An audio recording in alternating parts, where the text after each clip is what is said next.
चुनाव की रणभूमि में कृष्ण जन्मभूमि।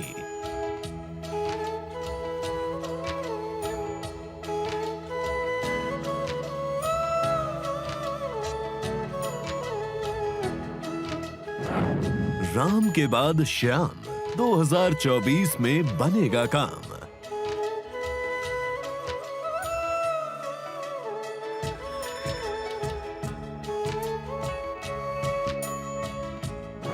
अयोध्या काशी के बाद मथुरा का स्वर्णकाल।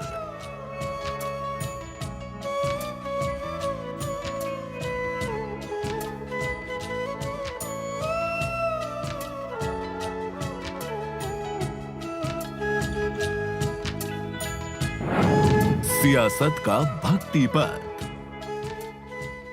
नमस्कार, मैं हूं आपके साथ पूर्णिमा मिश्रा। सियासत के भक्ति पथ में आज बात होगी भगवान विष्णु के 8वें अवतार कृष्ण की। सनातन का संकल्प, अयोध्या के बाद मथुरा का कायाकल्प। जी हां, इस बार 2024 का लोकसभा चुनाव सनातन की अनदेखी नहीं कर पाएगा। मोदी की कृष्ण भक्ति में वोट की कितनी शक्ति है, आज ये हम जानेंगे। मथुरा कृष्ण जन्मभूमि से पीएम मोदी का आखिर क्यों इतना गहरा लगाव है? राम भक्त, शिव भक्त और कृष्ण भक्त प्रधानमंत्री मोदी का ब्रज की धरती से रिश्ता क्या है? सियासत के भक्ति पथ में क्या कृष्ण के धाम की भक्ति से 2024 में मोदी के मिशन 400 का संकल्प पूरा होगा? आखिर क्या है कान्हा की नगरी मथुरा का इतिहास और उसकी महिमा? आज सियासत के भक्ति पथ में इस एपिसोड में जानेंगे। ये कान्हा की नगरी है।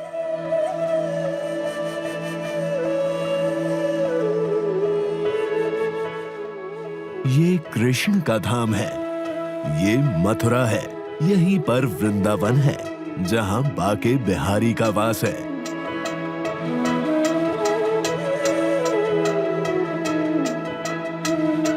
यहीं पर ब्रज का रास है। यहाँ गोकुल का प्यार है। यहाँ नंद बाबा का गांव है। यहाँ राधा रानी का घर बरसाना है। करोड़ों हिंदुओं की आस्था का केंद्र कृष्ण की नगरी मथुरा उत्तर प्रदेश के ब्रज क्षेत्र में एक पवित्र तीर्थ स्थान है। मथुरा भगवान कृष्ण की जन्मस्थली और भारत की प्राचीन नगरी है। मथुरा ऐतिहासिक रूप में कृष्ण राजवंश द्वारा राजधानी के रूप में विकसित नगर है। वाल्मीकि रामायण में मथुरा को मधुपुर या मधुदानव का नगर कहा गया है। ये कृष्ण जन्मभूमि है, जहाँ पर कृष्ण जन्म स्थान है। इस जगह 5000 साल पहले राजा कंस का कारागार हुआ करता था। इसी कारागार में रोहिणी नक्षत्र में आधी रात को भगवान कृष्ण ने जन्म लिया था।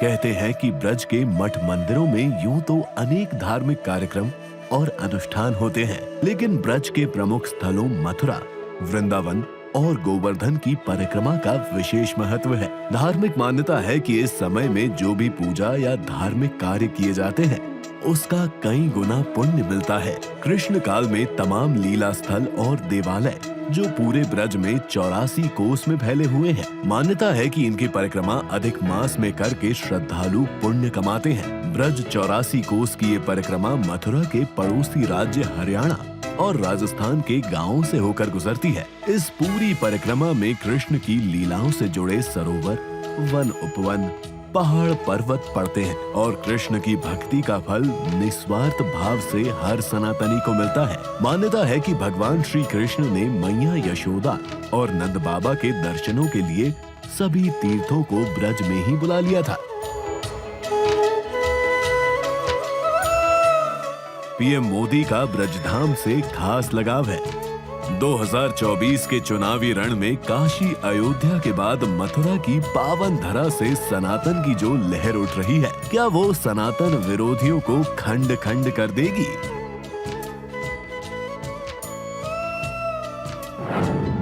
मोदी की कृष्ण भक्ति, 24 में वोट की शक्ति। पीएम मोदी मथुरा आए, सनातन का संदेश लाए। सियासत के भक्ति पथ में आज हम जानेंगे कि क्या 2024 में पीएम मोदी इतिहास रचने वाले हैं। हिंदू वोट बैंक का पूरा समीकरण बदल रहा है। जात पात से ऊपर उठकर हर कोई सनातन की राह पर है। सनातन के ध्वजवाहक नरेंद्र मोदी के संकल्प को पूरा करने में हर सनातनी बढ़ चढ़कर हिस्सा ले रहा है। पहले अयोध्या और अब मथुरा की बारी है और ये तस्वीरें इसकी साक्षी हैं।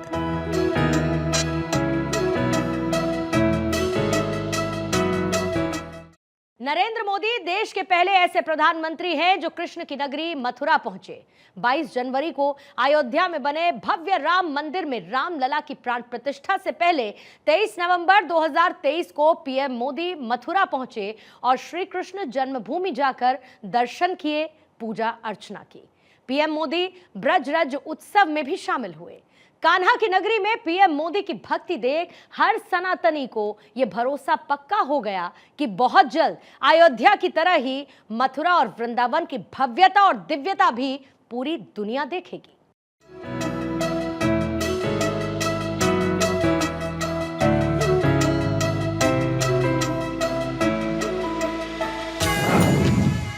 मोदी का जय बाके बिहारी 2024 में सब पर भारी।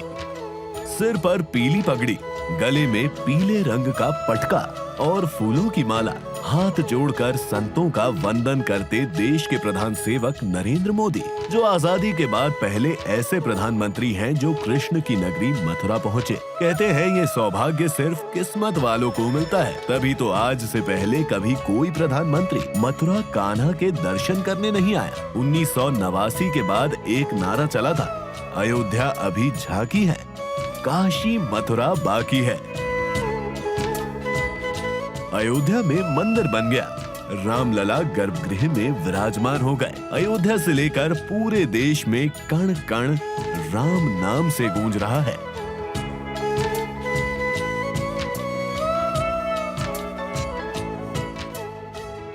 पिछले साल 23 नवंबर को प्रधानमंत्री नरेंद्र मोदी ने 3 दिवसीय ब्रज राज उत्सव कार्यक्रम में शामिल हुए। मथुरा में आयोजित इस कार्यक्रम में पीएम मोदी के साथ यूपी की राज्यपाल आनंदीबेन पटेल, सीएम योगी आदित्यनाथ भी शामिल हुए।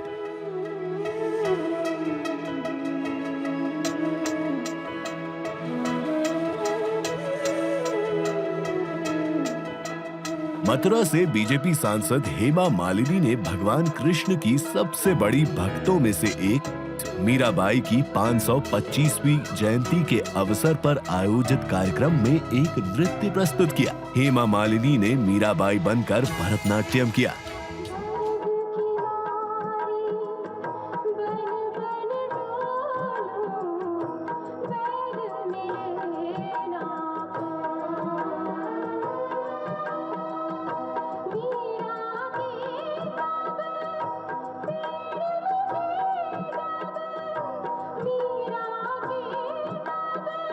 मीराबाई कहती हैं, मीरा के प्रभु सदा सहाई, राखे विघन हटाए, भजन भाव में मस्त डोलती, गिरधर पै बलि जाए।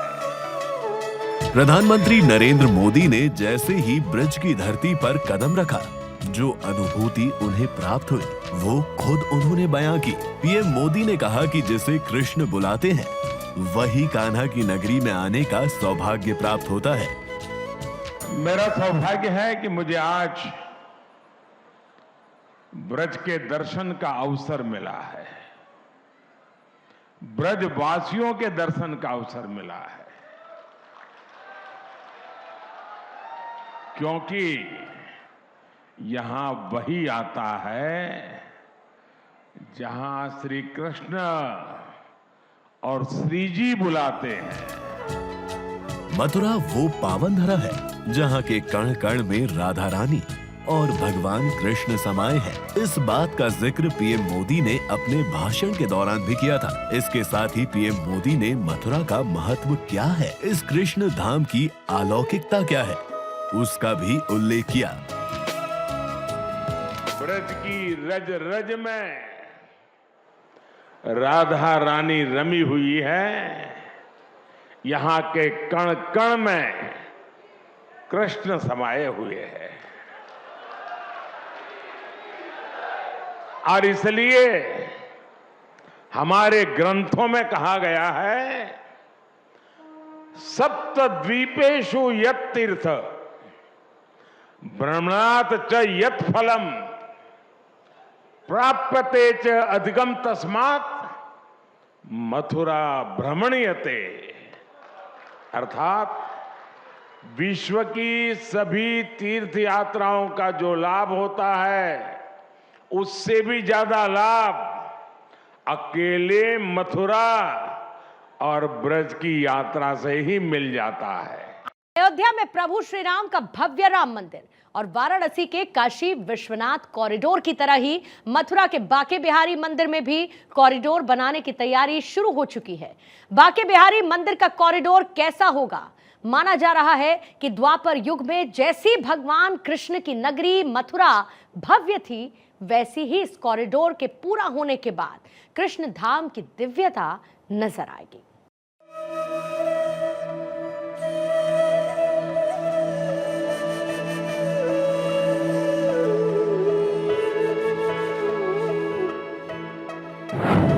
मथुरा में बन रहा कॉरिडोर, कान्हा तक सीधी डोर। कॉरिडोर का ब्लूप्रिंट तैयार, अब की बार 400 पार। बांके बिहारी मंदिर कॉरिडोर में कई मायनों में खास होगा। बांके बिहारी मंदिर में श्रद्धा की भीड़ ऐसी होती है जो किसी भी परेशानी को पीछे छोड़कर अपने बिहारी जी की एक झलक पाने के लिए व्याकुल रहती है।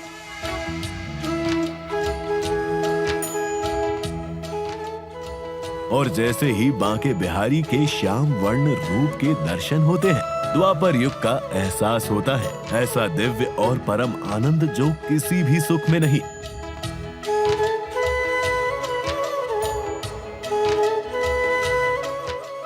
लेकिन बांके बिहारी की पौराणिक पहचान को और भव्य बनाने के लिए अब बहुत जल्द कॉरिडोर बनकर तैयार होने वाला है।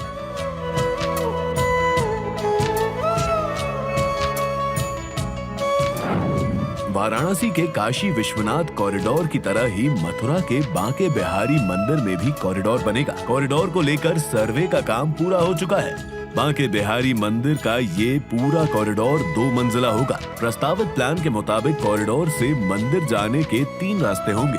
पहला रास्ता जुगल घाट से होगा, दूसरा रास्ता विद्यापीठ चौराहे से और तीसरा जादौन पार्किंग से होगा। इस कॉरिडोर में परिक्रमा मार्ग भी बनाया जाएगा। इसका ऊपरी हिस्सा 11,600 वर्ग मीटर का होगा, जबकि निचला हिस्सा 11,300 वर्ग मीटर का होगा। इस कॉरिडोर के जरिए मंदिर और यमुना नदी को जोड़ा जाएगा।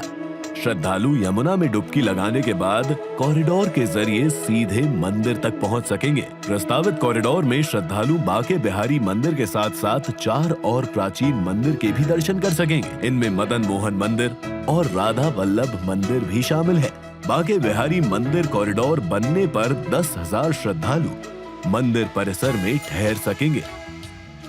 मथुरा और ब्रज में विकास की दौड़ में अब पीछे नहीं रहेंगे।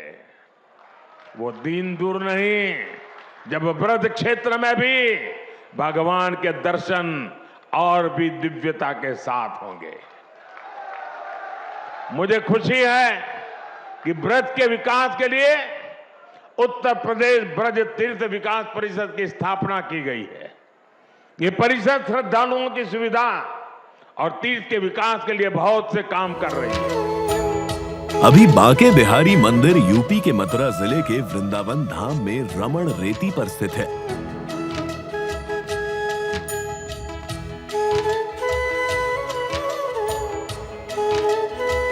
ये भारत के प्राचीन और प्रसिद्ध मंदिरों में से एक है। बांके बिहारी भगवान कृष्ण का ही एक रूप है जो इस मंदिर में दिखाया गया है।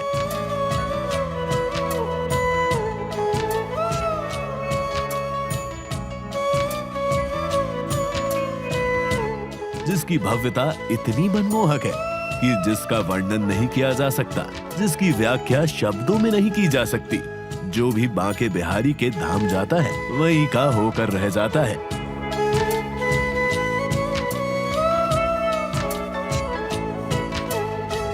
ऐसा माना जाता है कि इस पवित्र भूमि पर आने मात्र से ही पापों का नाश हो जाता है। वृंदावन धाम के बांके बिहारी मंदिर का निर्माण 1864 में स्वामी हरिदास ने करवाया था। स्वामी हरिदास श्री कृष्ण के परम भक्त थे। माना जाता है कि इस मंदिर में स्थापित श्री कृष्ण की मूर्ति खुद प्रकट हुई है।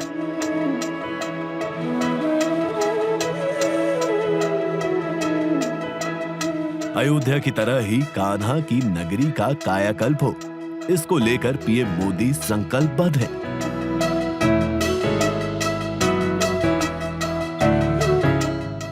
दो 2019 में पीएम मोदी ने मथुरा को करोड़ों रुपए की सौगात दी। पीएम मोदी ने पशुपालन और दुग्ध उत्पादन के क्षेत्र में विभिन्न योजनाओं का शुभारंभ किया। साथ ही श्री कृष्ण की धरती से पशुओं को रोग मुक्त बनाने का संकल्प दिलाया। मथुरा का द्वापर युग में जो वैभव था, जो भव्यता थी और जो कृष्ण की नगरी मथुरा के श्री कृष्ण जन्म स्थान की दिव्यता थी, उसे आंकड़ाताओं ने नष्ट करने की पूरी कोशिश की, लेकिन सनातन के प्रमाण और साक्ष्यों को मिटा नहीं पाए। गुजरात के प्रसिद्ध सोमनाथ मंदिर की तरह मथुरा के श्री कृष्ण जन्म स्थान पर भी आक्रमणकारी महमूद गजनवी ने हमला किया था। सम्राट चंद्रगुप्त विक्रमादित्य द्वारा बनवाए गए इस भव्य मंदिर पर महमूद गजनवी ने सन 1017 ईस्वी में आक्रमण कर इसे लूटने के बाद तोड़ दिया था। ये मंदिर 3 बार तोड़ा और 4 बार बनाया जा चुका है। पता चलता है कि यहाँ शोडास के राज्यकाल में वासु नामक व्यक्ति ने श्री कृष्ण जन्मभूमि पर एक मंदिर, उसके तोरण द्वार और वेदिका का निर्माण कराया था। मथुरा संस्कृति और कला के बड़े केंद्र के रूप में स्थापित हुआ था। इस दौरान यहाँ हिंदू धर्म के साथ साथ बौद्ध और जैन धर्म का भी विकास हुआ था। वहीं इस स्थान के मालिकाना हक को लेकर सालों से विवाद 2 पक्षों में चल रहा है। श्री कृष्ण जन्मभूमि और शाही ईदगाह विवाद की शुरुआत 350 साल पुरानी है, जब दिल्ली की गद्दी पर औरंगजेब का शासन था। ये पूरा विवाद 13.37 एकड़ जमीन के मालिकाना हक को लेकर है। इस जमीन के 11 एकड़ में श्री कृष्ण मंदिर है। 2.37 एकड़ हिस्सा शाही ईदगाह मस्जिद के पास है। हिंदू पक्ष यहाँ श्री कृष्ण जन्मभूमि के होने का दावा करती है। इस्लामाबाद हाई कोर्ट ने 14 दिसंबर 2023 को श्री कृष्ण जन्मभूमि और शाही ईदगाह मस्जिद के विवाद स्थल पर सर्वे की मंजूरी दी थी। एडवोकेट कमिश्नर के जरिए सर्वे कराने का आदेश दिया था, जिस पर सुप्रीम कोर्ट ने रोक लगा दी है। हिंदू पक्ष का दावा है कि मथुरा के कटरा केशव देव इलाके में भगवान श्री कृष्ण का जन्म हुआ था। उसी जगह पर मंदिर बना था। दावा किया जाता है कि मुगल काल में औरंगजेब के शासन में मंदिर के एक हिस्से को तोड़कर उस पर मस्जिद बनाई गई, जिसे ईदगाह मस्जिद के नाम से जाना जाता है। 2 ही नारे, जय श्री राम, जय श्री कृष्ण, 2024 में गूंज रहे हैं। मोदी विरोधी कुछ नेता यादव वोट के नाम पर सियासत चमकाते हैं, लेकिन जरा सोचिए, मोदी काशी और अयोध्या के बाद मथुरा और वृंदावन को भव्य बनाएंगे और यदुकुल नंदन भगवान कृष्ण का धाम सजाया जाएगा, तो यादव वोट बैंक किधर जाएगा? 2 ही नारे, जय श्री राम, जय श्री कृष्ण, 2024 में गूंज रहे हैं। मोदी विरोधी कुछ नेता यादव वोट के नाम पर सियासत चमकाते हैं, लेकिन जरा सोचिए, मोदी काशी और अयोध्या के बाद मथुरा और वृंदावन को भव्य बनाएंगे और यदुकुल नंदन भगवान कृष्ण का धाम सजाया जाएगा, तो यादव वोट बैंक किधर जाएगा?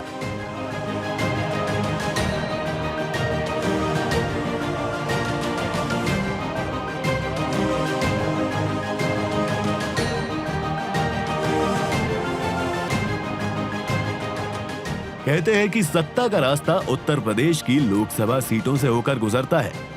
यूपी में आप ताकतवर, तो गद्दी से आपको कोई नहीं हिला सकता।